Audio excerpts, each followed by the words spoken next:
So, you're trying to play Sonic Frontiers, eh?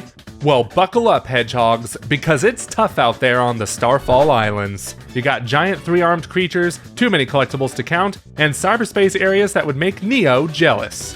If that all sounds scary to you, fret not, because we have a handy-dandy guide of 10 basic tips that'll help you become the ultimate life form, or just a really good Sonic Frontiers player. Now let's get into it. Here's the first thing you got to know that I wish I knew when I started playing this game.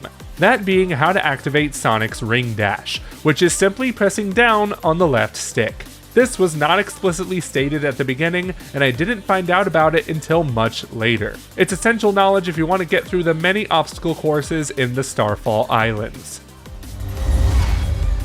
Speaking of rings, if this is your first Sonic game, welcome, and be sure to stock up on rings, as they're the only things keeping him alive. While the islands have no shortage of rings, you may find yourself in a predicament where none are immediately available. That's where you're wrong, because performing Psy-Loop on the ground spawns a multitude of rings. Gives the term item farming a whole new meaning, and you can even pull off this move during a boss fight. Rings are also helpful in this game for another reason. When you collect the max amount of rings you can carry, you'll receive an extremely fast boost, giving Sonic lightning blue eyes and a sick blue outline as he runs. This is another incentive to keep collecting rings, because who doesn't want to go uber fast when playing a Sonic game? Part of the gameplay loop in Sonic Frontiers involves collecting a plethora of items: memory tokens, seeds of defense and power, and experience points. While you can find these out on the islands, there is another way to get them potentially faster. By gathering purple coins and finding a specific portal, you can access Big the Cat's fishing minigame, where redeeming those coins lets you fish for many different underwater creatures. Successfully catching these fish rewards green tokens and golden tickets to spend on those previously mentioned items. Because you get so many purple coins throughout the game and fishing is absurdly easy, you can buy so many of these collectibles that'll help make your adventure through the Starfall Islands shorter.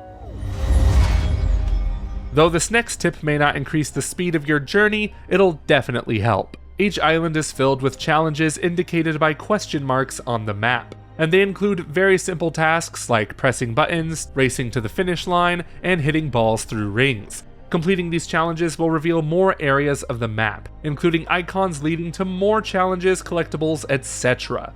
Finishing all of these will also unlock fast travel between cyberspace portals, which you'll have to access through a fast travel submenu. That last part is very important as it's not made super clear that such a menu exists. I personally made it a goal to first complete all the challenges because it's always beneficial knowing where everything is.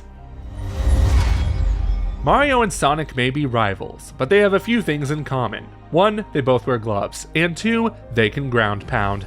By jumping and pressing circle on PlayStation, Sonic can quickly dash to the ground. He could do this to break boxes and deal damage to enemies, but it's best used to bring Sonic to a speedy halt while in the air. I've had instances where I boosted in the air towards a cliff, and ground pound saved me. I owe my life to the ground pound, and so will you. Yes, I just mentioned that I once boosted in the air towards a cliff, which is an easy mistake to make as you'll be using the boost in this game a lot.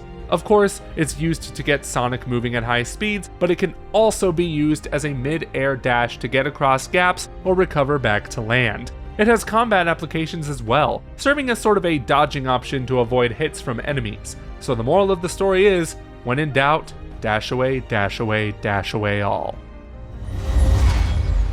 This next move is briefly mentioned in the beginning, but it becomes easy to forget as you keep playing. Sonic's signature drop dash is in Frontiers, and can be activated by doing a double jump and then holding X on PlayStation as he falls to the ground. This will propel him forward a bit, and it's great to cause some damage to enemies and breakable boxes. Sonic will fight a lot of enemies in the Starfall Islands, and he has plenty of moves at his disposal to take them on. Thing is, once you unlock the entire skill tree, there are quite a bit of button combos to remember that activate these moves. If you want to avoid that mess, activate auto combo in the game's settings to let the game decide which moves to use. All you have to do is keep pressing the attack button. It should be noted that auto combo first needs to be unlocked in the skill tree and can be later turned on and off in the settings menu.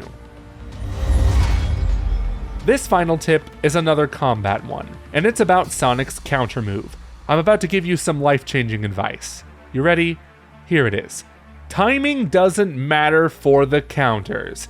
You heard me right. By holding both shoulder buttons, Sonic is ready to counter any attack that comes his way. He's so ready that if he does this mid-air, he stays there for as long as you hold the buttons. How is that possible?